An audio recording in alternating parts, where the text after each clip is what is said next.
Hey guys, welcome to Excel tutorial channel again. पिछली बार हमने किया था बेसिक्स ऑफ प्रिंटिंग और इसमें हम करेंगे workbook views, page break preview and normal preview. कैसे हम अपनी बड़ी बड़ी वर्कशीट को कैसे हम प्रिंटिंग इजीली कर सकते हैं इस ऑप्शन की मदद से।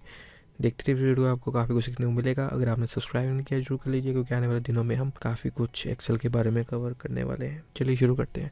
तो ये सेम शीट है जो मैंने पिछली बार यूज़ की थी, ये सेम ही शीट है जो मैंने सम प्रोडक्ट में ही यूज़ की थी। तो बेसिक्स ऑफ प्रिंटिंग हमने किया है, उसमें हमने जैसे कि पूरे सेंट्रलाइज किया है चीज़ों को, कुछ मार्जिन हमने किए हैं, स्केलिंग की है।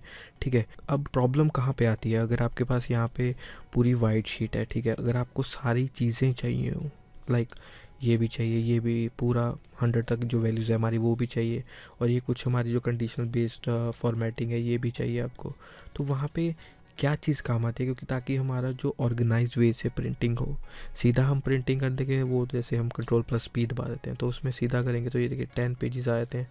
तो ये चीज़ें ओवरलैपिंग होनी चाहिए, तो ये स्मार्ट वे नहीं है प्रिंटिंग करने का। तो इसको हम पूरे ऑर्गेनाइज तरीके से कैसे कर सकते हैं, किसकी मदद से कर सकते हैं? वो है वर्कबुक व्यूज़।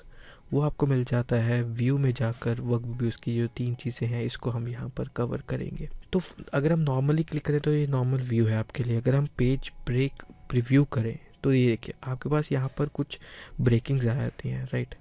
ठीक है, तो अब इसको हम क्या करेंगे, हम देखिए यहाँ पे क्या लिखा हुआ है। अगर आप देखें पेज 1, पेज 2 और शायद नीचे पेज 3 लिखा होगा, एंड पेज 4, पेज 5, 6, 7, 8। ठीक है, अब ये क्या है कि हमारे पास ये जो पेजेस हैं कुछ जैसे 8 और 9 ये खाली हैं, इसको हम बाद में भी डिलीट कर सकते हैं, तो इसका इतना कोई इशू है नहीं। अब हमने क्या करना है कि अगर देखिए हमारे पास ये जो पूरा एक टेबल है, ये तो है तो एक ही, ठीक है, product ID, P name, prices, work, veracity, state and date. ठीक है, तो अब इसको हम क्या करेंगे, ये जो हमारी जो ब्रेक्स यहाँ पे क्रिएट किए गए एक्सेल के द्वारा, इसको हम कर सकते हैं यहाँ पर ड्रैग, ताकि हम एक्सेल को ये बता दें कि भाई इतनी चीज़ें हमारी एक पेज में ही आनी चाहिए, राइट? तो ये एक तरह से आपका सिंपल वे से हो जाएगा।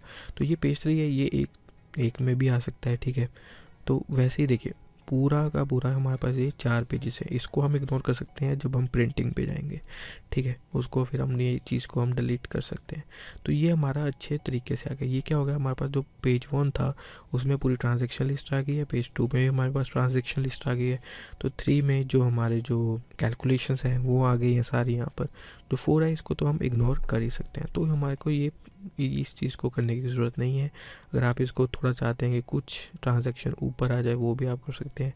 अगर जितना ऊपर करेंगे उतना ही ओवरलैप नीचे भी होता जाएगा। तो ये तो हमने कर ली सिलेक्शन। तो सिलेक्शन करने के बाद हम फिर आते हैं नॉर्मल व्यू में और हम कंट्रोल+P दबाते हैं।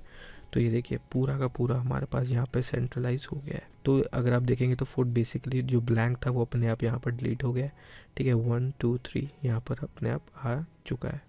वैसे हम active sheets, yes active sheets को करना चाहते हैं, ये वही सारी चीज़ें जो हमने पहले कवर की थी, ठीक है। इसको हमने चेंजने की ज़रूरत नहीं है। नॉर्मल मार्जिन इसको थोड़ा और सेंट्रलाइज करना चाहते हैं, क्योंकि आप देख रहे हैं कि राइट और लेफ्ट में यहाँ पर काफ़ी स्पेसेस आ रही हैं। तो हम क्या करेंगे, पेज सेटअप पे जाएंगे, पेज सेटअप में मार्जिन में जाएंगे, तो मार्जिन में जाके हॉरिजॉन्टली और वर्टिकली को सिलेक्ट कर लेंगे, ताकि जो हमारा राइट, टॉप, बॉटम और लेफ्ट जो भी हमारे मार्जिन है वो इक्वली यहाँ पे अलॉट हो जाए। तो ये करेंगे, ये देखिए पूरा हमारा इक्वली हो जाएगा और ये अच्छा भी लग रहा है, राइट। तो आगे आने वाली वीडियोस में हम कवर करेंगे कैसे हमने फुटर और हेडर को हम एडिट कर सकते हैं, कैसे हम टाइटल्स को लिख सकते हैं, जैसे कि ऑर्डर आईडी आपको ये आ रहा होगा, ठीक है। वैसे हम आगे कैसे उसको पेस्ट कर सकते हैं। चलिए मिलते हैं नेक्स्ट वीडियो में, तब तक के लिए धन्यवाद।